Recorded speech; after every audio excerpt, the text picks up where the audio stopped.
Hey, I'm Cornelia, and welcome to the Business I've No Clue, the podcast. Welcome to the family if this is the first time that you're listening, and welcome back if this is you coming back and listening to more of the podcast episodes. Today, the moment of recording, I want to talk about something we don't hear often enough because I think being a woman in business could actually be an advantage, and that is not something we hear very often. And I guess it has to do with how society looks at women, about how we are conditioned to do stuff in a certain way. And yeah, the stacks are like against us in the numbers. Maybe not in business, but definitely in leadership positions, in getting less funding, getting lower salaries. There's so many things that are working better for men in business, but I truly think that there are also a couple of things that work better for women in business. So that's what we're going to dive into. And the reason that I want to do this reframing of how to look at this is because if you believe it, if you act upon it, then you can be the victim. And it is easy to be the victim. It's easy to look around and think, hey, yep, that's because there is a difference between men and women. And I think that, yeah, statistically we are, but acting upon it and yeah, that's not going to do yourself any favors. And that's what we're going to talk about today. Because what if we were focused on the things that actually work better for us? Yeah, I really think this is an important conversation to have. And I want to start with how I found out that this is actually something that can be very unfair. It can feel very unfair. I think the first time that I really felt like being a woman was a disadvantage. It was my first job after university. I did my internship here at this particular place, and they wanted me to stay, to hang around, and do work for them. I had a female manager at the time, and she asked me, hey, what do you want to earn? And I was like, yeah, I need about this kind of money to make sure I can live, maybe a little bit more, and then we're good. So I looked at me, I looked at what I needed. I didn't look at my value, I didn't look at my worth, I didn't look about to anyone else. I just thought, okay, this is what I need. These are the hours that I want to work, so I need to earn it in the hours that I work. And that's that.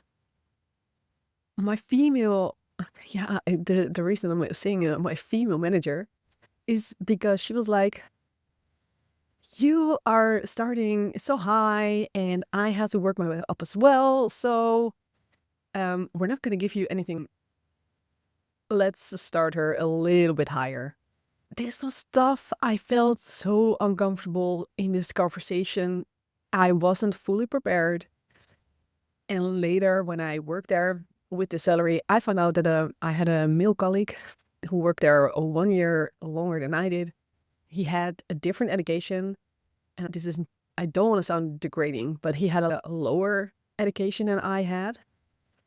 And he earned like way more. And that's when I felt this is wrong. This is where stuff goes wrong. And I was angry. And honestly, looking back, I really fell into the trap of victimhood here. Because when I'm honestly looking at how I dealt with that situation, is I could have prepared myself better. I could have made better arguments with what I know now from marketing. Ask what you're worth. Not what you need, but definitely also what you're worth. And that sometimes lies in a whole different category. And the thing is, when you hide behind this is gender inequality, this is going to keep us passive. And yes, this female manager did the same that happened to her, to me. And I truly believe in lifting each other up. I wouldn't do that. When I would hire someone for a permanent position in my business, I don't, but when I would definitely make sure that they get paid well. That's important to me. But the thing is, we've been taught different roles in our life. Women are expected to care. They are expected to take care of everything around them, the house, the family, and bring an income, while men are expected to help. And not helping men, they are expected to help women. And that is something that I quite recently realized. So I haven't truly used it yet. But that's something you and I can use to our advantage. Because when you ask a man to help you for your business, chances are they don't feel threatened at all and they will help you all the way, explain to you everything. I usually don't share a lot of my relationship with Bart, but in this case, he is the most prominent man in my life. So he's going to be an example right here. When I have technical difficulties, I'm like, Bart, can you help me? I know perfectly well how I can fix technical difficulties 95%. Yeah, 95% of the time. I think I truly need him for 5%. And he's always, yeah, I can help you, no problem. Let me see. What do I need to do for you? And this is probably not only relationships-wise a thing, but this is a thing when you meet men, when you encounter men, when, I don't know, you could be at a business event, you can talk to someone about business, and this might come up. If you need help, ask a man. I think that's gonna gain you a lot more information than if a man would have asked for help to another man. So let's use that to our advantage. Because I really truly think that asking the question, what if being a woman was a weakness but it's a strength? What are the advantages that are around here? I think that can really help you by shifting your own perspective in what we experience in gender inequality. Because yes, it is there. I will not deny that. It definitely is. But dealing with it and making sure that you don't feel the victim, that you feel empowered, then it's much better to ask the question, hey, how can I use this to my advantage? Because people are more willing to help us if we ask. So ask the question. Also, I've listed a couple of things that are actually different because I also know there are a lot of obstacles around us. There are the examples in our day-to-day life are overwhelmingly that an aggressive male leader, they will be very successful. And yes, Elon Musk, bold, unapologetic, risk-taking person. He is very rich, yes. And if I don't want to get into politics here, that is not what this is about.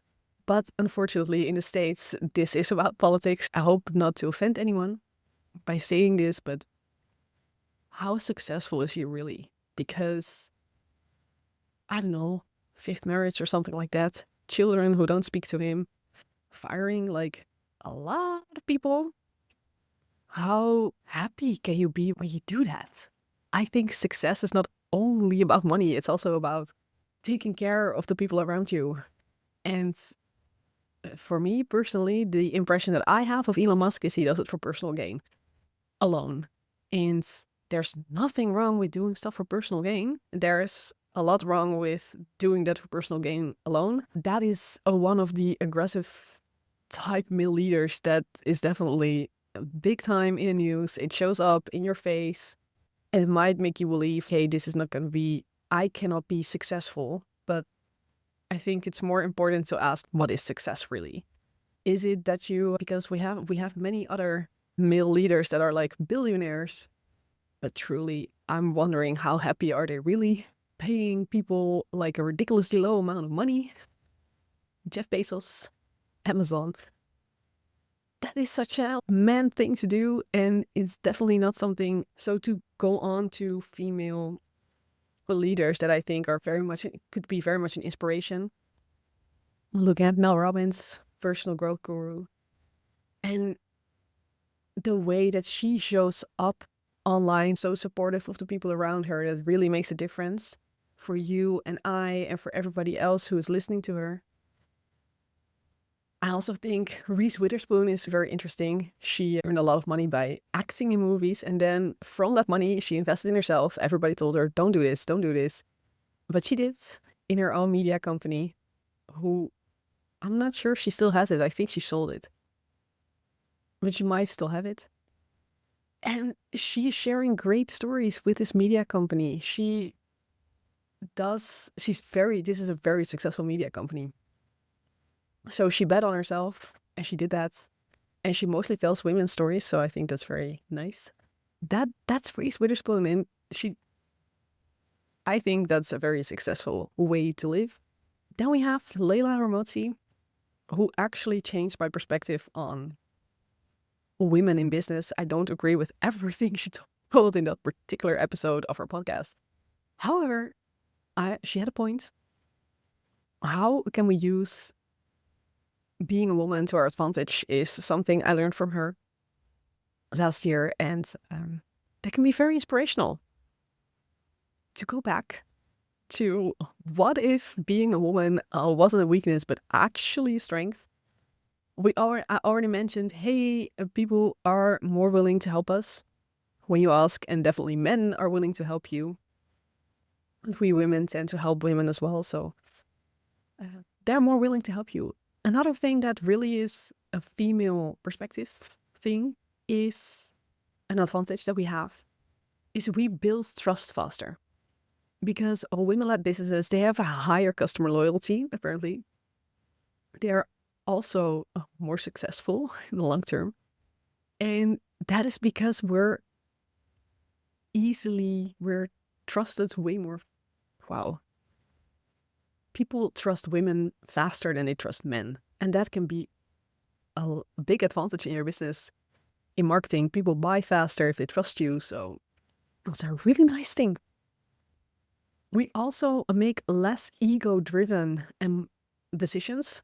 We care about the world around us, which is also why I think this fits so well with my mission to empower women to make impact and earn their own money while having fun. And it's easy because when you're a woman, it is much easier to actually have an impact and influence on the world around you. Women in business do usually contribute to the community around them a lot more than men in business. So I think that's something we should praise, that we're less ego-driven and we're contributing to the world around us, because that's the only way we're going to make this world a better place. We also take smarter risks. We're usually way more calculated on a long-term focus. That way, when you look at the long term, you don't do the short-term investments, you don't take super high risks, you take calculated risks. And taking calculated risks is a better option to stay in business. Take smart risks, because you, my friend, you can do that. I also want to share this. Thing is, there are moments where you will be discredited for or not seen as an expert as a woman, and that can be very frustrating and annoying. My solution for this is, how can you stay true to yourself? How can you stay proud of yourself? How can you make sure that you make a good impression on potential clients and potential business relationships? Because if you actually engage in this kind of moments where people say, hey, but she's not an expert, or people actually overlook you, or they give you hate comments online. It's usually the men who give you hate comments online. I don't have a huge following on Instagram, but if I get hate comments, I sometimes do. 99% of the time, they're from men.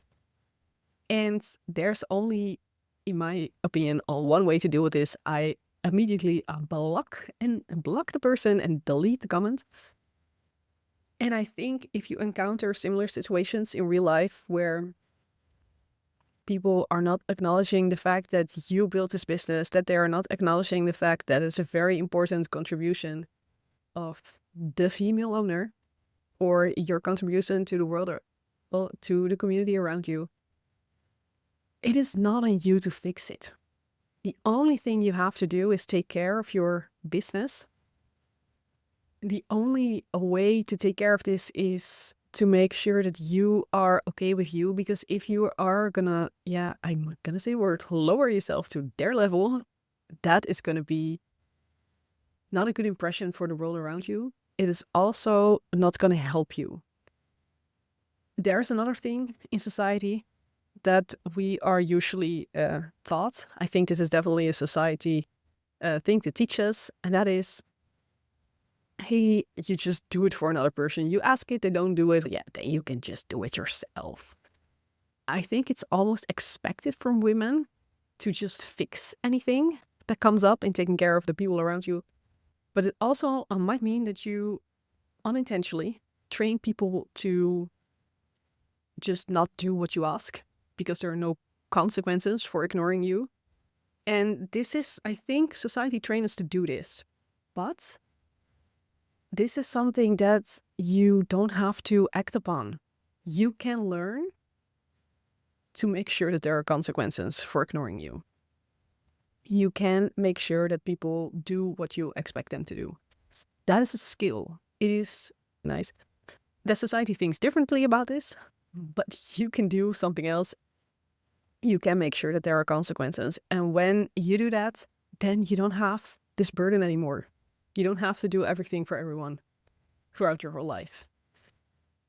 I've got one last thing to share in this short podcast, and that is the rules of society, and whatever the rules are. What if they didn't exist? What if you just hold yourself back unconsciously because you expect that you will be held to them, that you are expect to be judged? What if you didn't hold yourself back? What if you were just unapologetically yourself, your beautiful women self, making an impact in this world? I truly think that is possible. That is something that I will definitely implement in my life from now on. And to come back to the story that I started when in this podcast, is this negative experience, this learning experience I had my first job with my salary, it actually led me to starting this business. It actually led me to empowering other women in business. It was actually a gift that this happened, because I know I have to prepare myself better for some things in life to make sure that I am being heard and valued for who I am.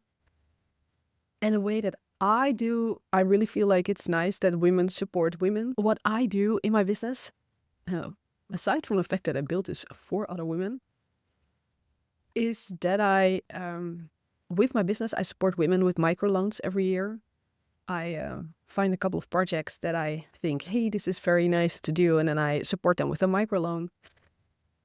I recharge myself by surrounding myself with female entrepreneurs. I love my clients, but I also, when I take business coaching myself, I usually do it with a female entrepreneur. And usually the master class is full of females. I love that because that is for me a way to connect, to recharge.